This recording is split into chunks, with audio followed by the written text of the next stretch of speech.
Welcome, listeners, to www.ironradio.org, the website and podcast for all things strength sports and sports nutrition. With your hosts, Lonnie Lowry. Remember, Phil is like a gnarled old oak tree held together with scar tissue and bone spurs. Rob Fortney.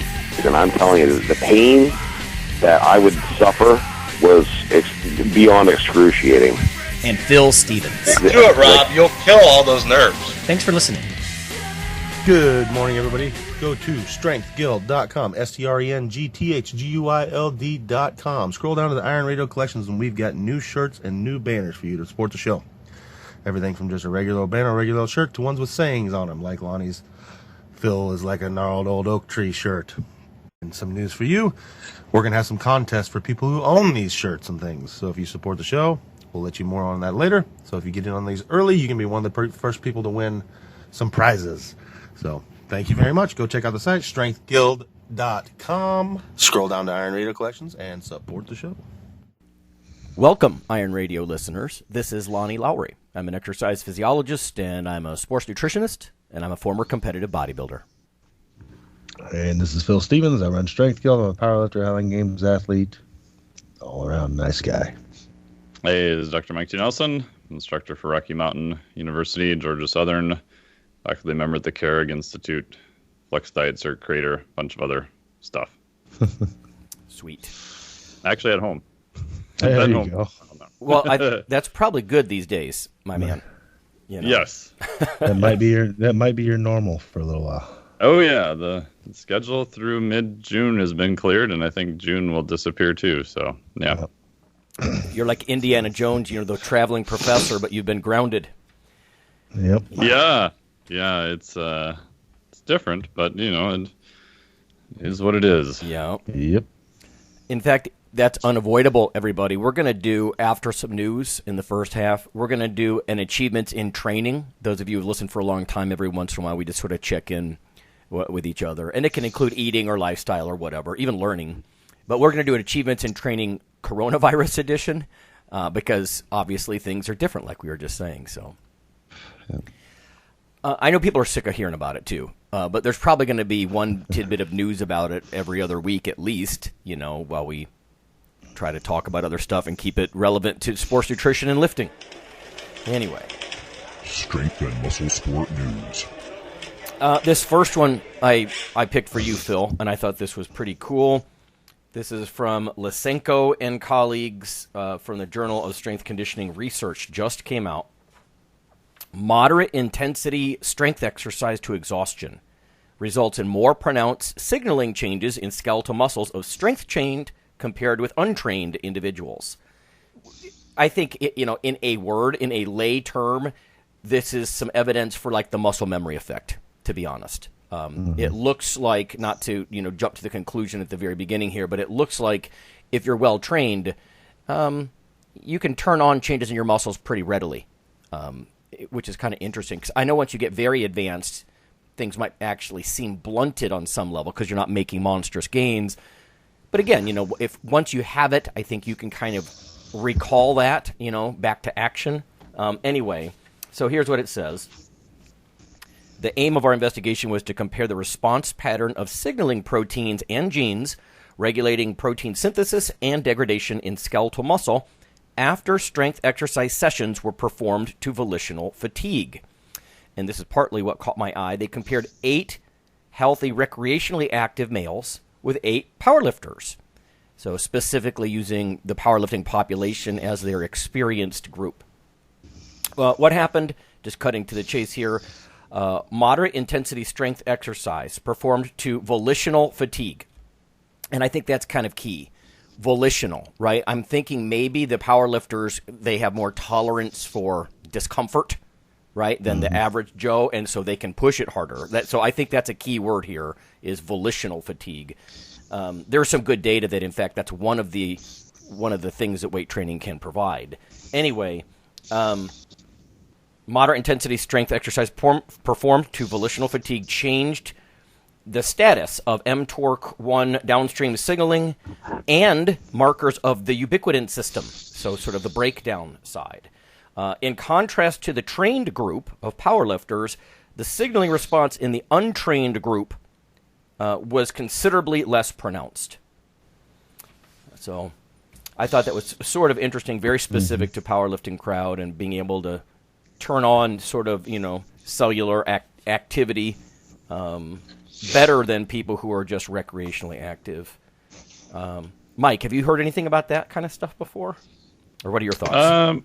A little bit. I mean, it kind of seems to match some of the literature that we've seen where, correct me if I'm wrong, it seemed to match what you were saying there, Lonnie, that more experienced lifters are probably not seeing as big a bump as more recreational or even untrained lifters in that response. Yeah. And yet at the same time, it makes me think that when you do about to, volitional fatigue, of course, everybody is just calling it quits. Like, whoa, that's enough. I don't want another rep,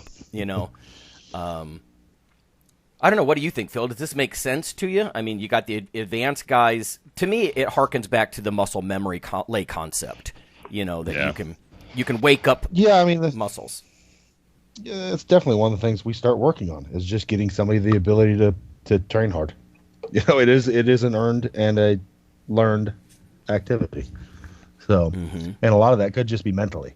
You mentally learn how to, like we've talked about it before, the difference between pain and strain. And early on, you don't know the difference. Like everything seems like it hurts. And then as you get further along, you start to realize the difference in between them. And you know what you can push through to get progress. Yeah. So either there's something about the muscle memory idea that they've been maybe bigger and stronger before, and they could just recall that very quickly, or maybe it's just on the volitional side. Just to clarify, they did 4 sets of one-sided leg presses to exhaustion with 65% of their 1 rep max. Okay. So. Yeah, and obviously, like Phil said, if you're taking experienced lifters and you're going, anyone who's done testing in the lab, if you take experienced athletes and tell them to go to volitional fatigue, whether that's, run time to exhaustion or lifting or what have you, compared to a group that's even recreationally trained, you notice a huge difference in just, if you could account for number of reps, although there's a lot of individual variability and differences between people. But you can just see that experienced people are able to push a lot harder because they have that experience than people who are kind of recreationally trained. Right. And we don't have a lot of the details. I mean, this is a Russian paper, it looks like. But, 65% of 1 rep max. What if that's a much, much larger total load for the powerlifters? Correct. Yes. Yeah. So let's not forget that. I mean, you have to think about gross load, too. We've talked 100 times about how percentages break down with elite guys. So I don't know how elite their powerlifters were. When I was in Costa Rica, Dr. Eric Helms was down there, so I got to hang out with him, and he presented some data from Mike Zordos' lab where I believe it was 70% of 1 rep max. They had a group of pretty wide variety. They had I think more advanced group and then a group that wasn't as advanced. And they put trash bags over the weight so they didn't know exactly how much it was. Neat. And they said, okay, just go until volitional fatigue. And the rep range was something like 6 reps on the low end to like 29 reps between people. So even, percentage of the same, load, even technically standardized to each person, right? 70% of their 1 rep max, you've got a massive variation when you get down in those lower numbers of how many reps somebody can do versus somebody else. Yeah. Population specificity for sure. Just differences between people and stuff too. Yes, right. Well, true. I mean, if you think about, I usually tell students based on a lot of norms, 70% of a 1 rep max in a recreationally active or maybe even a college athlete, it ballparks about 12 reps, and yet imagine someone with 1,000-pound squat. I don't think they're going to do 700 for a 12. So. Yeah. I'm sure, Phil, you've probably seen that. Like you have some people that, 85% of their 1 rep max, they're doing a whole bunch of reps, and someone else who's probably more experienced, probably lifting heavier loads, they're, not doing nearly as many reps. Yeah. No. Yeah. And then the female population, on the other hand, tends to be able to do more in general anyways at a higher percentage. So even sex to sex, we've got a big change. Oh, good point there. Yeah. So. Yeah, that's one of the things I always thought Rob was so good at. Rob would routinely do 25 and 30 reps with 315, or do multiple sets of 10 reps with 405. I'm like, Jesus, man. Anyway. Yeah. Okay. This next one might be relevant. You guys, I'm sure, have heard about people sucking on zinc. I just saw another little thing about how if you suck on zinc, it might reduce viral contagion, including, nobody wants to get COVID-19 and that kind of stuff. But this is sort of a sidebar relevant to us. So again, insofar as people might be sucking on zinc lozenges, some of that early work came out of the Cleveland Clinic. Over the years, I think it's really gone back and forth. Mike, maybe you know more about this than I do. But the zinc thing, as far as helping prevent the actual contagion or even reducing symptoms, it's not something that makes me run out and buy zinc as soon as cold season is around. So it's kind of equivocal. But insofar as that might help, this one is about how it might affect your body comp. And I thought this was kind of cool. This is Shima Abdullahi and colleagues. Let's see. Advances in Nutrition. Brand new. Zinc supplementation and body weight. A systematic review and dose response meta-analysis of randomized controlled trials.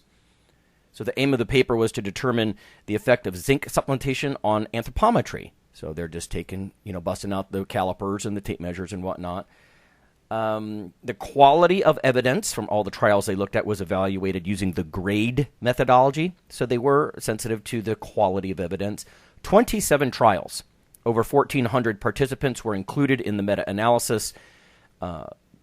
Long story short, there were no significant changes in anthropometric measurements after zinc supplementation in the overall analysis. However, they looked at some subgroups. And one of the groups they looked at I thought was interesting, I guess more for our purposes. They looked at hemodialysis patients and how the zinc seemed to actually help them gain weight because, of course, they could lose mass and whatnot. But the zinc supplementation decreased body weight in subjects who were overweight or obese, but otherwise healthy. So I don't know. I've just never seen anything about zinc and leanness before specifically, but it was like minus 1/2 of a kilogram. So a little over half a kilo less fat, presumably, in the people who supplemented zinc. They did some dose response stuff, didn't see a whole lot as I understand it. Conclusion, our data suggests that zinc supplementation increases body weight in patients with hemodialysis, undergoing hemodialysis, and decreases body weight in individuals who are overweight or obese, but otherwise healthy. But then they go on, researchers with their caveats. Although after normalizing for study duration, the association observed even in the overweight and obese disappeared. So they say they need more research, but that's how studies always end. Yeah, I don't know. So there might be some mild effect on body composition if you're sucking on zinc. I mean, I don't think it's going to hurt. That's one of those minerals that people tend to underconsume anyway. Not just vegetarians, but people in general. Maybe especially vegetarians, but anyway. So. Yeah, obviously if you take in massive amounts of zinc, you can start depleting out copper too, so you just want to be heads up on that. Good call. Yeah, I tell students all the time, minerals compete with each other, right, for absorption and transport. So, yeah. I'm excited about my zinc status or magnesium. A lot of these divalent, these +2 minerals, of course, competing with each other. So you can't get too excited on any one. I did find there's called the Withdrawn study, zinc for the common cold. This was a Cochrane database systematic review from 2015. And the short version is they found that zinc administration within 24 hours of onset of symptoms reduced the duration of the cold in healthy people. But some caution is needed due to the heterogeneity of the data. The data is like all over across the board. Yeah. And they kind of looked at it, lozenges in different forms, but they don't know if that is going to be best as a prophylactic or preventative type measure. Right. And even if you pull some of those studies, I think a lot of it depends upon, like you've talked about, Lonnie, are you deficient in zinc or not? If you're deficient in zinc, you probably are going to see more of a benefit. If you're not deficient in zinc, I'm not quite so sure at that point. Mm-hmm. It's back and forth enough that I look at zinc the way I look at vitamin C. It's probably slightly helpful, kind of like generally hard on viruses kind of thing. Phil, do you ever do stuff like airborne or emergency or zinc stuff ever? Yeah, we'll take some emergency or something if I'm going to travel. Mm-hmm. Get on a plane, things like that. But I haven't done anything right now. Staying in. Right, yeah. No, I hear you. But, okay, let's bring this back around then. The next news bit here. Men are more susceptible to COVID-19 than women. So this is a little bit concerning here. This is sort of paraphrased from a question I got this week. So I found this from Carmen Leach. She's actually really become one of my favorite science journalists because she's well-trained and she's not full of it. Basically, I got this through LabRoots. It says, as more data are gathered, we're learning more about the impact of the infection. Researchers have noticed that men are worse off than women when they get sick, again, from this virus. Reports from around the world were included, and I think this is important. One of the things my son pointed out, he's like, well, is that just the Chinese data? Because I kind of question that, and I get it. I mean, whether it's for gene pool reasons or transparency in reporting or whatever. So this is pretty consistent around the globe. Reports from authorities in Italy show that 58% of the patients were men who were 75% more likely to die than women who had been hospitalized from the infection. So among those who got hospitalized, 75% more likely to die than men. Men accounted for 72% of the deaths during that 1 month period where they collected the data. And this was like mid-February to mid-March of this year. What about elsewhere? Patient profiles from China have not been quite as stratified, but the trends are similar. Roughly 60% of the COVID-19 patients were men, and the fatality rate was about 65% higher for men than women. Clinicians also noted that 171 adolescents treated for the viral infection, 61% were male. So again, it looks like men are having a harder time, and I've been joking with some of my colleagues about this because a lot of the ones that are women, they love to laugh about man flu and how men can't take it. I'm like, men don't have the same kind of immune system as women. Just saying, because they always like to act like they're so tough, and maybe they are on a lot of things. I mean, I get it. Women have a higher pain threshold. The funny thing is they're more sensitive at the lower end, and they have more tolerance at the upper end. Mm-hmm. But they've got estrogen on their side. We know this from muscle damage studies and other things. I'll get to that. Similar gender disparities they saw in South Korea. It says that once the infection takes hold, it is 89% more likely to be fatal in men from the South Korean data. So you guys out there, I don't know, maybe you do suck on some vitamin C and zinc, or maybe you just wash your hands constantly for 20 seconds.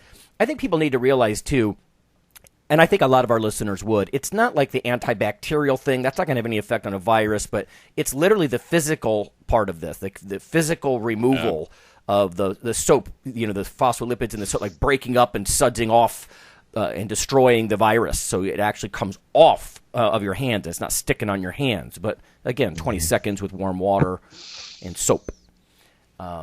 Anyway, now they do try to point out that they're taking into account that men are more likely to be smokers and that kind of thing. But they've got some infectious disease specialists in this article saying that, listen, that's not the whole story. In fact, to control for that in part, they did a mouse model, and they said in mice of any age, males were more susceptible to coronavirus infection than females. However, when the ovaries were removed from the female mice or they were exposed to drugs eliminating estrogen activity, their infection rates spiked.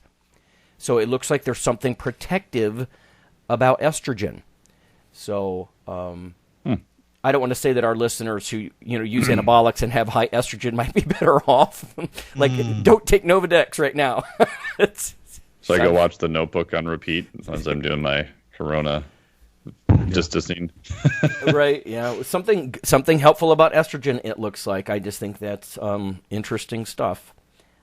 Anyway. And I don't want to dwell on that, but yeah, that's a little concerning. In fact, I also read something this week about people that are on ACE inhibitors for high blood pressure may be more susceptible because it changes receptor profiles in the lungs, and the virus can attach more and stuff like that. So I know a couple of people that are hypertensive and they're taking ACE inhibitors, and I'm like, just be even more careful. I mean, I'm not saying stop taking your ACE inhibitor meds, but yeah, they're starting to tease this data apart, drill down a little bit. So I just thought I would share. Yeah. I have one other thing to share, not trying to be uber political either way, but the New York Times the other day actually published a very interesting model about how you can play with some of the variables and actually model the coronavirus in terms of exposure. And I thought it was actually pretty cool that they published the model at the New York Times. So if you find it, you just type in New York Times COVID-19 model, and then the headline obviously involves Trump. But what was super interesting is that, one, they actually published the model, and two, they put it in a pretty neat graphic format where you can play around with how aggressive do you get with quarantine, what is kind of the R naught, which is if one person gets it, how many people are we expected to them infect on average? And it's kind of freaky. I mean, who knows if the model is 100% correct? I mean, I don't know anything about building those types of models, and I'm definitely not the person to ask. But what you find is that without testing, don't really know exactly how many people could be infected, and you don't have to put in that many crazy numbers at all to see that it potentially could have a pretty massive impact. On the good side, length of quarantine does seem to make a huge difference in their model by quite a bit. So that is something that people can control. Obviously, hand washing, as you mentioned, is a big thing too. But yeah, I'd encourage people to at least go there and play around with it, because it's based on at least a up-to-date model, the best model we have so far. And if nothing else, I think people will realize that there are a few things that they can do, and it does unfortunately have the potential to be pretty serious. Not that I don't know. I've just gotten way too many crazy videos from people lately, so maybe I'm just being biased a little too far the other way.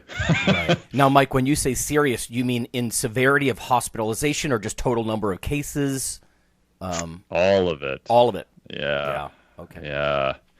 I mean, you can, and again, it's super sensitive to how many people may you potentially infect, which again, we don't have super good numbers on that yet. Yeah. But if you just put in kind of semi-conservative stuff, like you say, like what do I have here? So if I say length of intervention of quarantine is 14 days, right? So not super aggressive. Intervention level of that, we said, is just moderate. Impact of warm weather, medium. That doesn't seem to make as much of a big difference.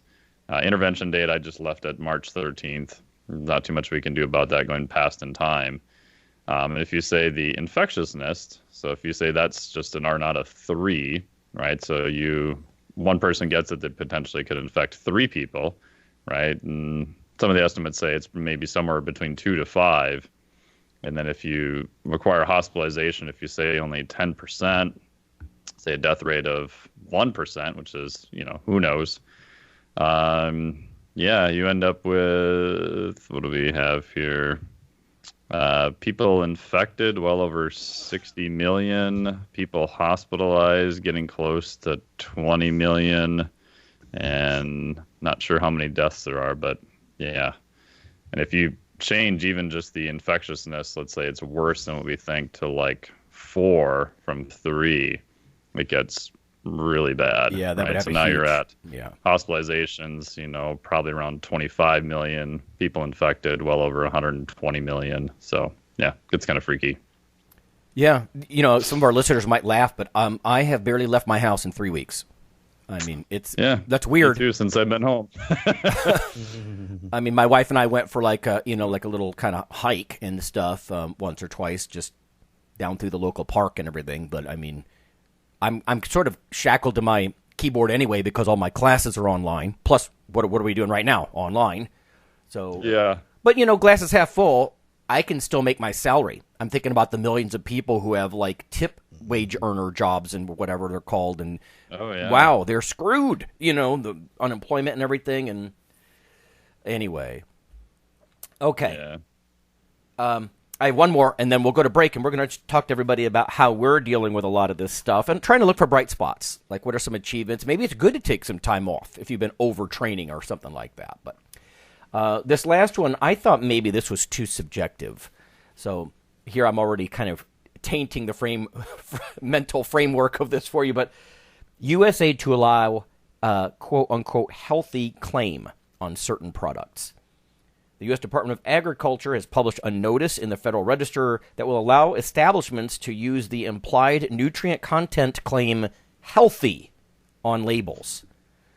Now, before I get into this too much, here's what I don't like. A lot of the current label claims, it might be something like help reduce the risk of heart disease, like soluble fiber in oatmeal, or usually it's more specific to a nutrient, like low fat, right? It has to be less than 3 grams of fat.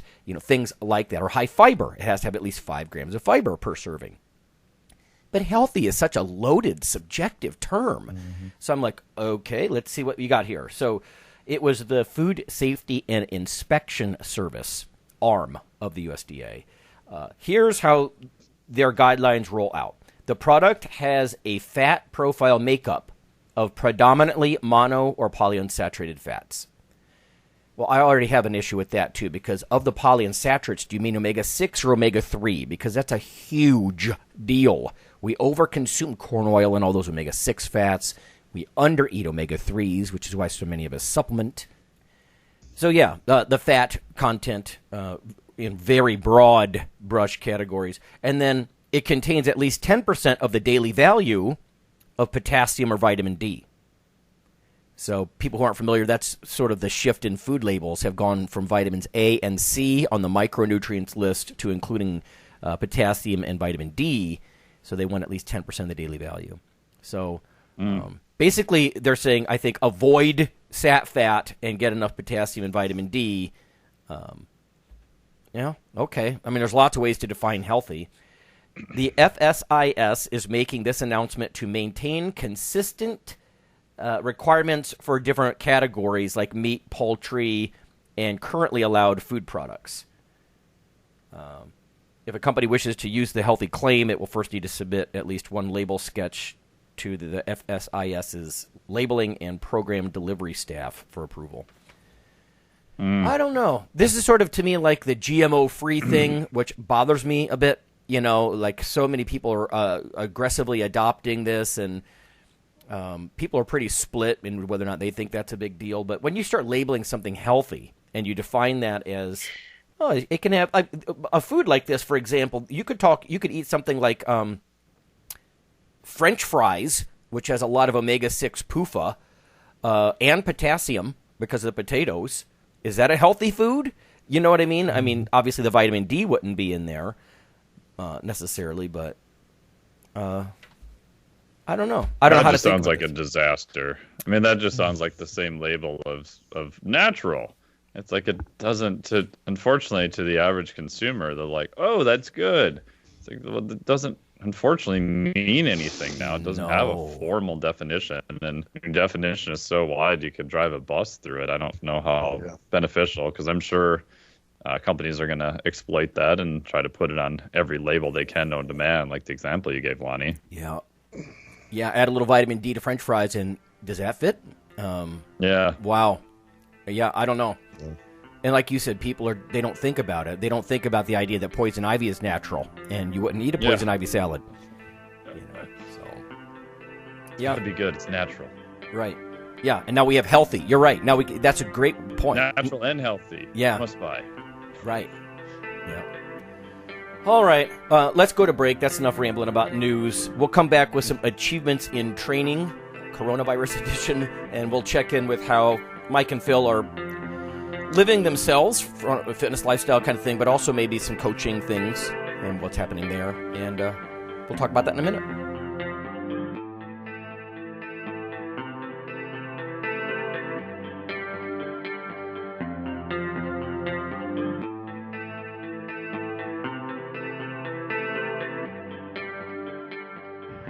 Hello there, ladies and gentlemen. Yeah, you know who this is. So I'm here to tell you about Dr. Mike T. Nelson's new book, Why You Should Eat Keto. I don't do it because, look at me. Come on, I'm fabulous and I'm fantastic. Anyway, you should text Keto ebook, all in one word, to 44222 to receive your free copy. Do it now!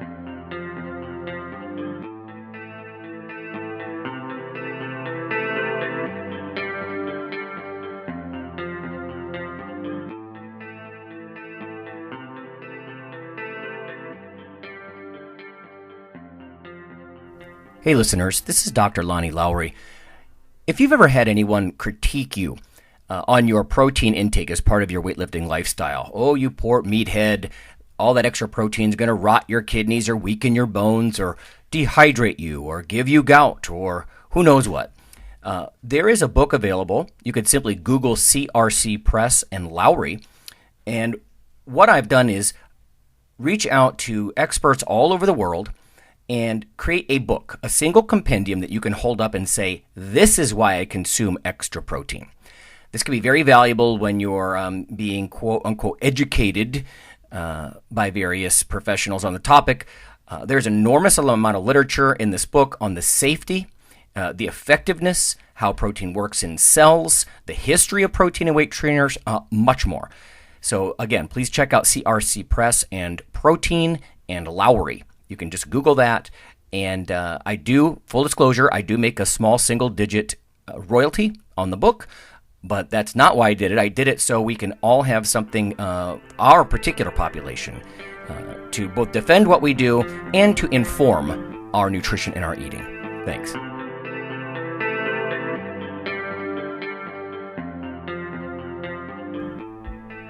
Iron Radio is, of course, primarily a podcast. But over the years, there have been technical glitches calling for backup streaming and listeners who wanted the convenience of other sources of audio content. Toward this end, Iron Radio is now simulcast and backed up on YouTube. If needed, please search Lawnman07 or Iron Radio from within YouTube.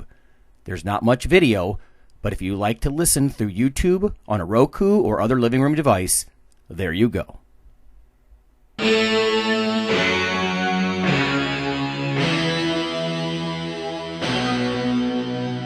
Like your weekly fix of Iron Radio? In addition to being a popular institute on iTunes, we are also on email. Simply go to www.ironradio.org and sign up for the voluntary email. You'll get a once per week email, no more. That's little more than the show notes and a link to the audio. So go for it.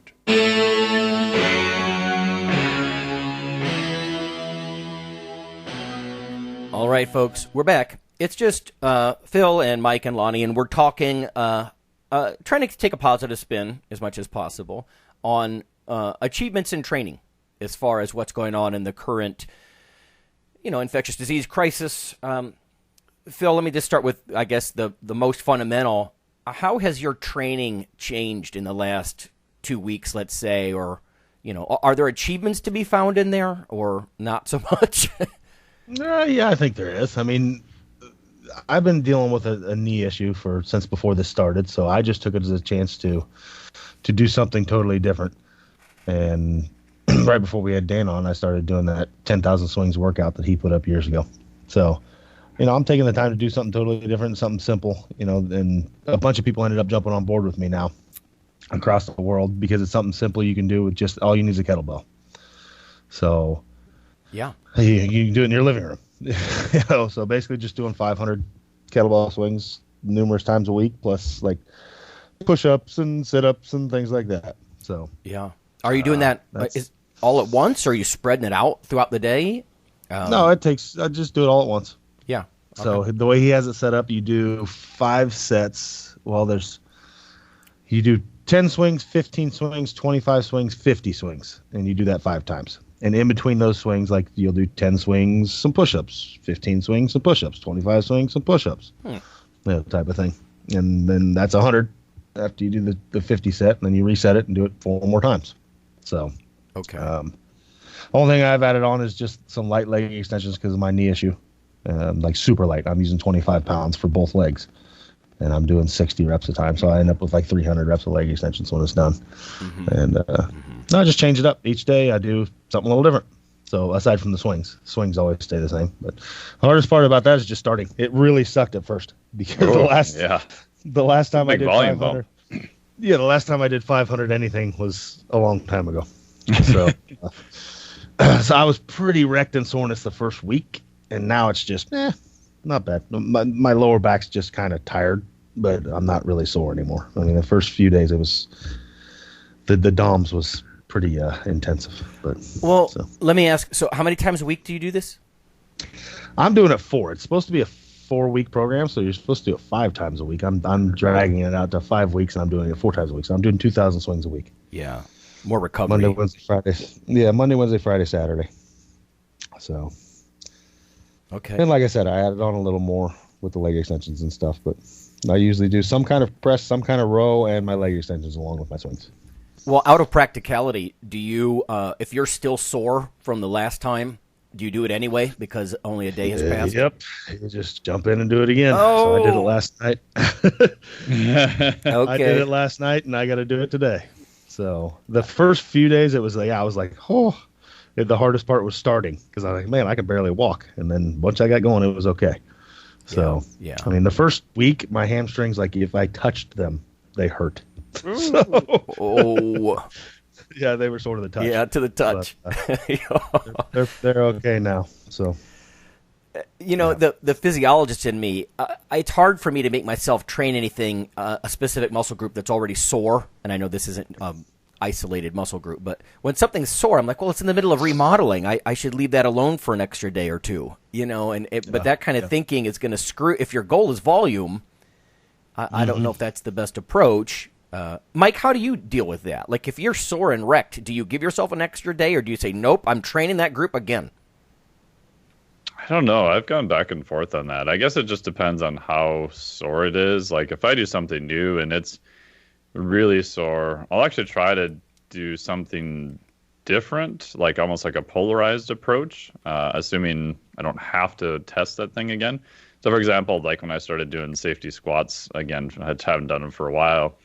My hamstrings and adductors were just like, woo! Yeah. My initial plan was, I'm going to do some squat every day. And then after the first day, I was like, okay, I think I'm going to do a longer rowing session today and then see how they feel the next day. Right. And then kind of slowly ramp that up. Because I found like just doing more walking or just light rowing, they tend to feel a little bit better. And then I'll slowly kind of ramp up the volume over time that way. So if I'm really sore, I tend to do some movement for that area, but not the same movement that made them really sore. Yes, right. No, I get that. Like, even sometimes if I squat, I just been lifting in my basement. And you know what? This is an achievement. I've been doing it 3 or 4 times a week. I haven't lost any frequency. Nice. But it's not. These are not workouts for the record books, right? They're really not. Getting them done, though. It's true. And if my legs get sore, like you said, a lot of adductors or my ass or hamstrings or whatever are sore from some deep squats, I find that I can still do stuff like deadlifts because they get me sore in a different way. You know, even though it's going to also make my legs sore, it's just a different angle, some different, stabilizers and assisters and all that, and I can kind of get away with it. You know, this is funny, but my love of bodybuilding has really served me well as I've gotten older because the recovery thing we're talking about, like, because you do a body part split, I know that's not the same thing as high frequency training, but if my legs are sore, like this past week, I was not using hardly any weight at all, but I was clearly detrained because my legs got real sore after doing 4 light sets of squats. I'm like, my God. And yet, if I rotate through, then I start every session with the elliptical here. I have an elliptical at home, and I do some cardio stuff for 20 minutes, and then I just go rotate through, these body part splits. And that works great, because since I'm older and I stay sore longer, I don't have to worry about it too much, like the whole soreness issue. But anyway, that's why I was curious how you guys do that. I'm playing around with more contrast therapy coming up, too, and seeing if that makes a difference for soreness, too. So I'll keep you posted. Oh, yeah, that would be interesting. Okay, Phil, what about your coaching? Is it gone? What are you doing on the coaching side? No, it's not gone. Basically, what I've done is just give everybody the option to train at home. And so they all send me a list of what they have, and we adjust it to that.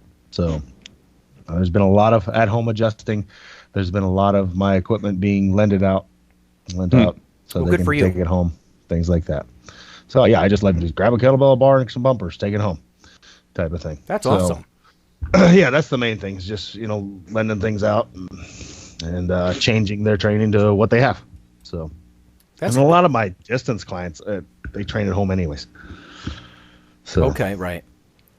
It's like you're the library of muscle mass. Yeah, pretty much. Yep. Check them out. Let them check it out. Yep.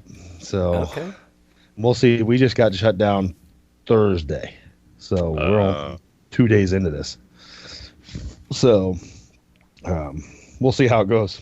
But so far so well. So I mean, a lot of people out of work. I'm expecting, like anybody, there's just going to be a lot of people coming up that, hey, I got to skip this month. I don't have money. Yeah. That thing that's going to happen to us all. So, Yep. and figure out how you're going to handle that. So, Yep. Well, you do almost entirely distance, right, Mike? I mean, how has this affected you, or are you just unaffected?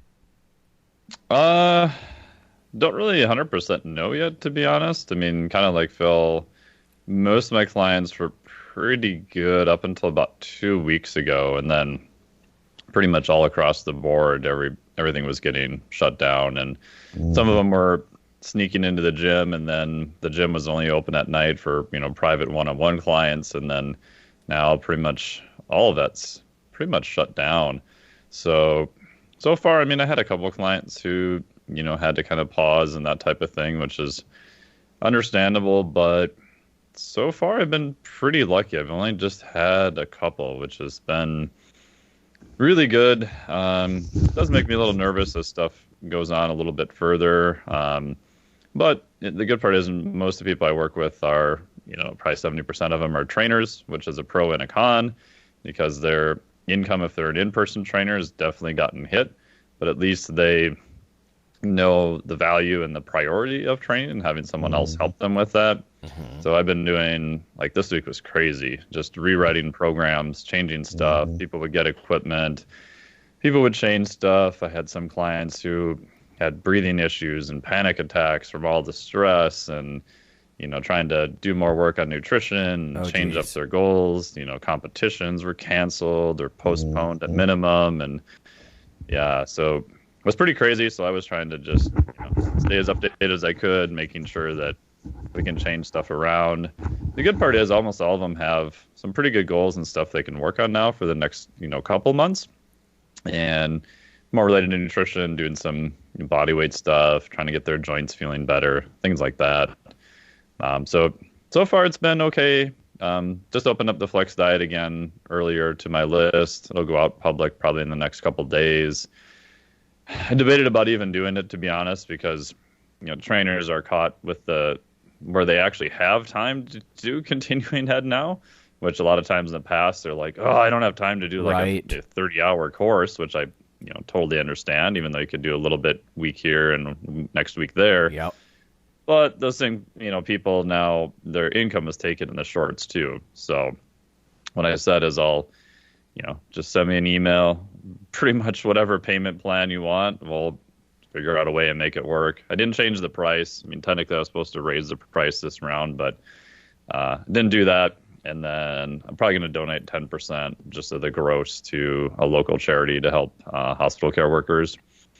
So, yeah, I don't know, trying to figure stuff out. And then I had a online mentorship that literally started this past Monday that I've been planning for a year. I picked the date back in December. And unfortunately, I had like 3 people that had to be refunded from that. But that was kind of a bugger, but I still got a couple other people that are in it, are pretty excited about it. And it's something I've already planned to do. I've got all the content already, planned and written out. So I just decided just to keep going forward with it. And because, all those people that are in it now have time to really work on stuff, so that once we finally get through all this stuff, they'll be in a much better position then too. So I am struck by the similarities between what you guys do, between coaching and teaching, right? And I mean, since Mike, you literally do both. But it's teaching's like, who knows at this point. Well, I mean, we've extended from what was originally like 3 weeks away to now the rest of the semester is at home, right? Oh, yeah. And I'm rewriting all my syllabi. So just like you, like I'm literally turning it red, as I change it, week to week, like the course schedule and all that. And I'm just thinking, God, this is what Phil and Mike are doing, right, with the training and stuff. Like, because what's a syllabus? It's a training program for your brain. So how are you going to do it at home? And, chasing late papers and using a Dropbox for assignments and, oh boy. Anyway. I mean, I'm lucky that the classes I teach, I'm only teaching one this quarter. The stuff for the Carrig is kind of on hold for now because some of that was in person. But for Georgia Southern, I just teach online. I think I'm the only online instructor there, I think. Oh. So mine didn't get changed other than when they shut down the university for 2 weeks. That threw a big monkey wrench into the syllabus and everything. But the good part is, since I'm teaching online, all the rest of the stuff that you have to deal with, Lonnie, I don't have to deal with. I just had to throw out my entire syllabus and start over. But mechanics-wise, the rest is all in place, which is good. Yep. This is achievement, I guess, when you guys are talking about doing, I don't want to just say charitable things, but just trying to support, our communities and stuff. We had like 15 boxes of lab gloves. I'm like, well, how about if we give those to the local hospital? Because here in Ohio, we're low on a lot of the PPE stuff. Oh, yeah. So I'm talking with my buddy Ron, and Mike, Ron. No, Phil, you do too, I think. So he's like, well, let's keep 1 or 2 boxes. So, if we're back to school summer or fall, then, we can't have none because we're not going to, we can't get more. So, yeah, but we had enough that I thought, why not? Local hospitals, here's 10 boxes of some, nitrile gloves or whatever. Little thing, I know, but hopefully we can do that. We're just going to make some cold sales calls to people and saying, hey, you want gloves? We're a university lab. It's not like we're some creepy, individual. Beat you out the back with $100. Right. You can have these gloves. Right. Yeah. You can have our lab gloves, but we want a favor in return, though. Yeah. If I get the COVID, I'm going up to the first floor. That's right. You got to put me in front of the line. That's right. VIP lounge if I get sick. Yeah. Oh, man. That is one of the benefits I have thought about being in Minnesota is so far it hasn't been too bad yet here. And, 3M is one of the major manufacturers of PPE. Right. They're spending weeks trying to ramp up production as fast as they can. Medtronic is one of the main manufacturers of ventilators. So there is a lot of technology companies that are here. There's no guarantee that means it's going to be better here than other places, but maybe, so we'll see. Right. Yeah. Okay. Well, that's about all I've got, really. Oh, I was going to say something about the nutrition changes. I went out and I purposely, just to remind me, I got a second big jug of whey protein isolate. I think people oftentimes, right? It's just sort of like a visual, like keep the protein intake high, because a lot of people think, oh, I'm not training as much, I'll take less protein. But no, I think if you want to maintain your muscle mass, you really need to keep that up there. I mean, that's important. So I guess that'd be the one thing I'm doing. I do have a little bit of comfort that I tend to take a lot of anti-inflammatory stuff, high-dose fish oils and curcumin and stuff like that. So because I've heard that sometimes the most acute respiratory distress that people feel follows like a wave of cytokines and like this massive inflammatory rush. And, I'm not obese, and if I normally have my tissues saturated with anti-inflammatory nutrients, maybe I won't get it as severely. All that stuff we talked about, how men get it more and it's more severe. And you got to think about it. Like more than 2/3 of the population is overweight or obese. And I don't just mean from muscle mass. So obviously obesity and diabetes and a lot of the stuff, they have underlying inflammatory components that just, that's like Tinder, man, for an incoming virus. And hopefully I don't have that. So I'm keeping up the anti-inflammatory stuff and keeping after the protein very consciously, actually, because my workouts are not heavy, and I don't want to lose a lot of muscle mass. But nutritionally, just quickly, Phil, what about you? Anything different or pretty much the same? Yeah, we're just being mindful of, did an inventory of everything we got, and just being mindful of what we have and what we need. And we've done interesting things, like my wife was making hamburger the other day. I was like, well, let's make it into a meatloaf instead and extend that a little bit, Right, yeah. Things like that. Just being a little bit mindful. Not as much out to eat, but we are visiting we try to go like twice a week to, places that we like and we frequent. So they make sure they still have money. I mean, we want them to stay open. And they've done a pretty good job around here. Like we went to one of our favorite Mexican restaurants and you pull up outside and there's a big sign that says, stay in your car, call us, we'll bring it out. So you just call it in and sit in your car. Wait while they make it. Bring it out to you. In that situation, that sounds good, like a controlled, trusted place. I am a little concerned that this big stimulus package and stuff that's rolling out of Congress, if I understand this right, big corporations like McDonald's, they don't have to do the same kind of thing that a lot of smaller companies might have to do. In other words, if you don't have paid sick leave, I'm concerned there could be, a bunch of teenagers still working the drive-thru at McDonald's. They show up sick because they can't take off. And a drive-thru, now I'm not saying McDonald's specifically. I'm sure they have very stringent sanitation guidelines, et cetera. But I don't know those kids. And if they're sick at all, they could be at work asymptomatic. And imagine what a drive-thru would do at some of these fast food restaurants. It's a conveyor belt for viral load.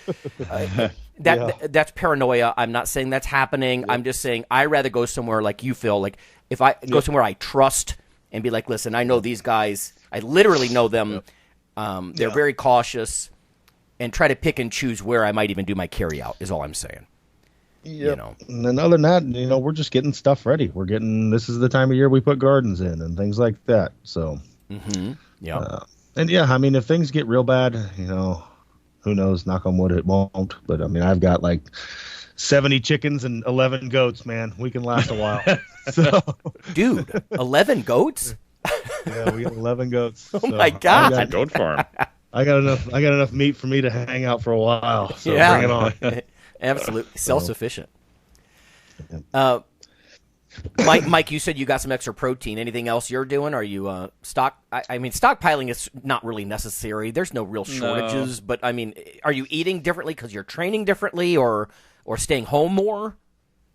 Yeah, we're definitely at home more, so I've been definitely making it a point to do more walking, trying to get out, that type of thing. So we're officially on quarantine as of midnight last night, although I've been just doing it since we got home. Went to the store when we got home. Didn't buy anything crazy, just enough stuff for a week or two. Yeah. Did go to the liquor store and get dark beer, so I'm good there for a while. Which there is you good. go. That place was a gong show. Holy crap, that was insane. Other than that, we placed an order through Costco for delivery on Monday. It should be here hopefully by Sunday. So a little bit of a. Normally, it's kind of crazy when you think about it. There's a couple hour delay. So now it's about a 6 to 7 day delay. So hopefully that shows up. But again, it was nothing crazy. A little bit more meat, but not that much more than normal. So we throw that in the freezer. We still have part of half a grass-fed cow. We've got some of that left in there.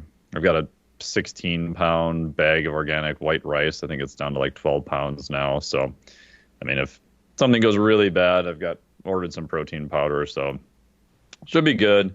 Opted during this time since I'm still training the same. Luckily, our garage was closed since when we were in Costa Rica, so no one was in or out of it. So I'm pretty blessed to have a full garage gym I can still train in per normal. So that doesn't really change all that much. Probably doing more aerobic-based stuff. I'm going to test out doing a half hour, 40 minutes a day of Zone 2 stuff for quite a while, see how that goes. And then just opted to cut down a little bit in terms of body comp, which I was going to do anyway. So I figured now is probably a good time to do it since my environment's pretty controlled, a lot more than usual.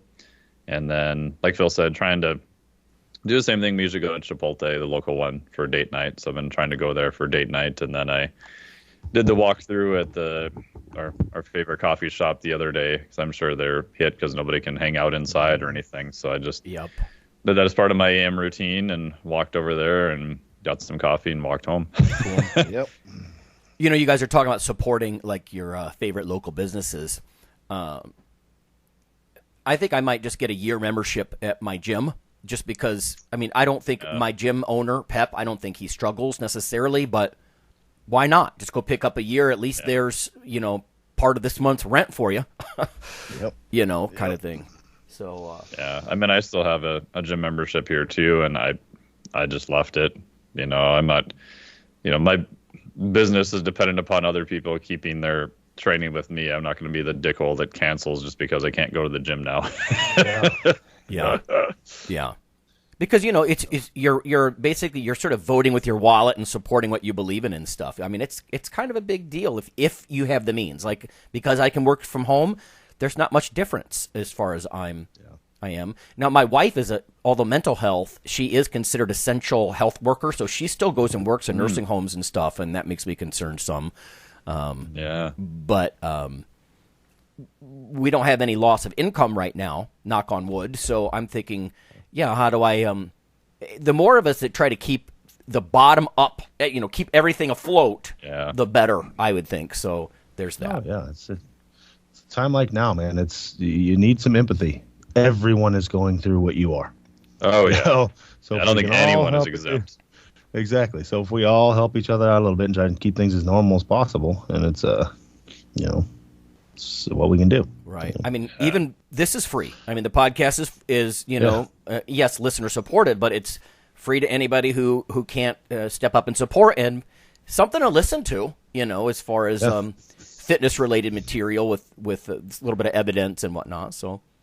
Yep. I have a couple of supplements I like from smaller companies, so I went and ordered some extra from them because I'm like, it'll keep, and I'm sure their sales have taken a nosedive, and it's products I'm going to use. It's going to keep for a while anyway, and I figured I'll place an order now while I can, while the shipping's still around, and hopefully do a few things here and there, and everybody does just a little bit and tries to stay as normal as they can within their means. I think that's going to make a massive difference to the economy in the long. Yeah, and damn straight about the shipping. Thank God for the shipping workers who are still doing their thing. Hopefully they're being sanitary as well. I mean, I was reading some stuff about how the coronavirus can live for like 3 days ish on plastic or steel surfaces, maybe only 1 day or so on something like cardboard. But at the same time, I mean, so long as they're following sanitary practices and whatnot, they're going to really be keeping us all afloat. Anyway. Yep. Oh yeah, and also obviously healthcare workers too, because my sister works in healthcare. My mom did for years, and I have a lot of other friends that do. And one of my other big worries is that they're just going to start getting burnt out. Their immune system's going to tank, and we've already seen some infection rates in healthcare workers becoming super high because their exposure rate's super high, and now as their immune system starts going down, and if they start getting sick, even at a rate of just 10%, which is pretty horrible, it's huge. It's not going to be good. Huge problem. Yeah. Okay. All right. Well, there's some news and a little bit of commentary for everybody, I guess. Yeah. And I guess so everybody hang in there. Hopefully I wasn't too negative the show. Hang in there. Come on the Facebook page. Yeah. I'll try and talk to you. There you go. So. All right. The good part is people have more time now, so it's like all that continuing ed and all the stuff that you were planning to do. I mean, heck, go get a cheap book or read something. You don't have to spend a ton of money to get better now either. It's true. Self-improvement instead of just binge watching Netflix for 10 hours a day. Yeah. Turn the news off. Right. No, I know that's exhaustive. I get it. Yeah. All right, guys. Awesome. All right, Thanks, guys.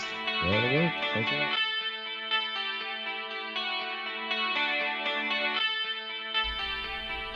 Hey listeners, have you seen the store at IronRadio.org?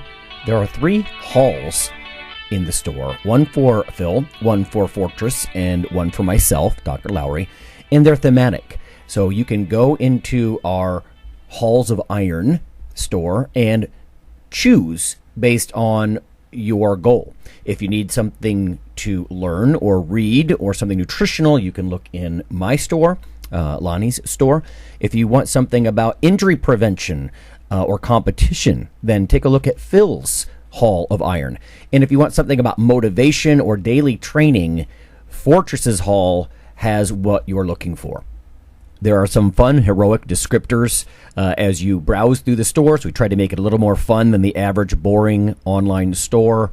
And whether you're a novice lifter or someone more experienced, you can take heart that you're not wasting your time. The things that we put in each Hall of Iron are actually based on our own recommendations. Protein powders that we know to be good, knee sleeves, wraps of some kind, things that Fortress uses in his own training. The stuff you see, is good. This way you don't waste time. So check out the Iron Radio store at ironradio.org and let us know what you think on the forums, and certainly you can request products and we will screen them before they go in. So thanks for listening.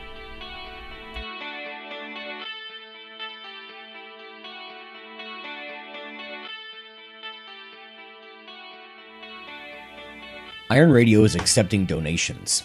If you like what we do, the professors, the scientists, the bodybuilding show promoters, the athletes themselves in powerlifting and bodybuilding, please consider making a donation or maybe buying something from the ironradio.org store. We also are accepting supporting members. So for $4 a month, which is frankly less than the bank sneaks out of your account in fees, you can step up and support a form of sort of public radio for the bodybuilding and powerlifting and strength community. The Iron Radio podcast and all of the audio on ironradio.org is for informational purposes only. If you're interested in starting a diet or exercise program, it's important to check with your physician. Also seek the help of registered dietitians, athletic trainers, and qualified exercise physiologists in order to make the progress that you need.